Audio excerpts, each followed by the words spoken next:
बलिया जिला अस्पताल trauma centre में तैनात दलित स्टाफ नर्स प्रीति भारती के साथ बदसलूकी व जाति सूचक गाली देने के बाद भी विभाग द्वारा कार्यवाही नहीं किए जाने पर ऑल इंडिया मजलिस इत्तेहादुल मुस्लिमीन पार्टी ने पार्टी के कैंप कार्यालय बहेरी में बैठक कर उत्तर प्रदेश के मुख्यमंत्री से हस्तक्षेप कर न्याय दिलाने की मांग की। पार्टी के प्रदेश महासचिव मोहम्मद शमीम खान ने कहा कि मुख्यमंत्री जी जब नवरात्रि में कन्या का पैर अपने हाथों से धोते हैं और पूजने का काम करते हैं तो बेटी और महिला का सम्मान देखकर हमें भी खुशी होती है, लेकिन वही बेटी जब बड़ी होकर अस्पताल में सेवा देने का कार्य करती है तो इसी उत्तर प्रदेश में लफंगे गुंडे और बदमाश रात में शराब पीकर हंगामा करते हैं, जाति सूचक गाली देने का काम करते हैं, तो उनके ऊपर कार्रवाई क्यों नहीं होती और इंसाफ के लिए दर दर भटकते उस बेटी के पैर थक जाते हैं। मैं पूछना चाहता हूं कि वो पैर धोने वाला मुख्यमंत्री कौन है और इस बेटी को इंसाफ न दिला पाने वाला ये मुख्यमंत्री कौन है? आखिर ये किसकी सरकार चल रही है? जिले के और प्रदेश के जिम्मेदार यहाँ मौन क्यों हो जाते हैं? हम पार्टी के लोग बैरिस्टर असदुद्दीन ओवैसी और प्रदेश अध्यक्ष हाजी शौकत अली साहब के सिपाही हैं और हमारे नेता ने कहा है कि देश और प्रदेश में जब भी किसी गरीब, कमजोर, दलित, पिछड़े, शोषित, वंचित पर अत्याचार हो तो तुम इंसाफ की लड़ाई में उसका साथ देना, और यहाँ भी जब तक उस बेटी और बहन को इंसाफ नहीं मिल जाएगा तब तक हम उसकी लड़ाई लड़ते रहेंगे, उस बहन का ढाल बनकर उसकी हिफाजत करने का काम करेंगे। हाँ सर, किस तरह का कैसी प्रेस वार्ता का आयोजन किया गया? एक बात कह के अपनी बात को शुरू करूंगा। तख्तेशाही की क़यादत होती नहीं तुमसे, भाईचारे की सियासत होती नहीं तुमसे, जो मैं कहता हूं वो तुम सुन भी नहीं सकते, एक बेटी की हिफाजत हो सकती नहीं तुमसे। आज हमारी पार्टी अभी कुछ दिन पहले बलिया अस्पताल में एक दलित बेटी के साथ जो शर्मनाक घटना घटी, जाति सूचक गालियां दी गई, रात के वक्त में उसका उत्पीड़न किया गया।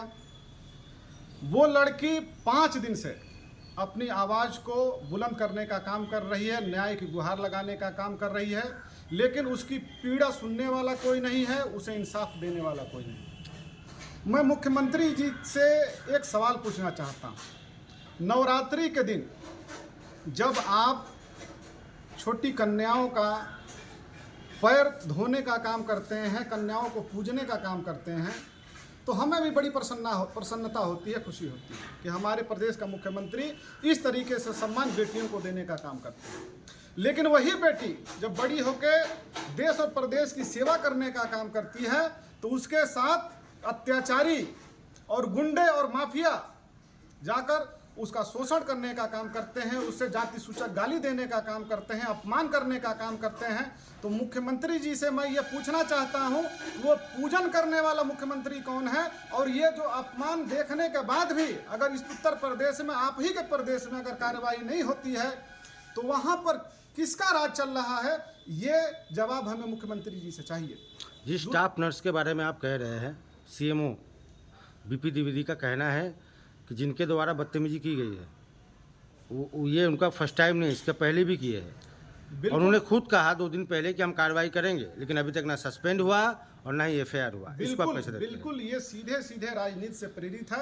कहीं ना कहीं यहाँ के जो मजबूत सियासत के लोग हैं वो उसको प्रश्रय देने का काम कर रहे हैं। मैं ये पूछना चाहता हूँ कि जब हम लोग सीएमए साहब से मिले, उस लड़की ने अपने पति को बुलवाने का काम किया, उसके पति से उनसे हमारी वार्ता हुई कि इस तरीके से हमारी बात को हमसे वादा करने के बाद भी कि उसको सस्पेंड किया जाएगा, उसको जो है जेल में डाला जाएगा, उस पर एफआईआर दर्ज होगी। अभी तक कोई कार्रवाई नहीं हुई। तो ये सवाल उठता है इस सरकार पर कि आखिर इंसाफ कौन करेगा? जिम्मेदारी में आप हैं, शासन में आप हैं, जिम्मेदार आप हैं, तो जवाब आप ही को देना पड़ेगा। अगर 2-4 दिन के अंदर एफआईआर दर्ज नहीं हुआ, बड़ी कार्रवाई नहीं हुई, तो हमारी पार्टी और हमारे नेता बैरिस्टर असदुद्दीन ओवैसी साहब ने कह दिया है कि आप किसी भी गरीब, मजलूम, दलित, पिछड़े के लिए आप खड़े होने का काम करिए, लड़ने का काम करिए। हम लोग बैरिस्टर असदुद्दीन ओवैसी साहब के सिपाही हैं और प्रदेश अध्यक्ष हाजी शौकत अली साहब के सिपाही हैं। हम लोग डरने का काम नहीं करेंगे। हम उस बहन के लिए भाई बनकर, ढाल बनकर उसके लिए लड़ने का काम करेंगे। धन्यवाद।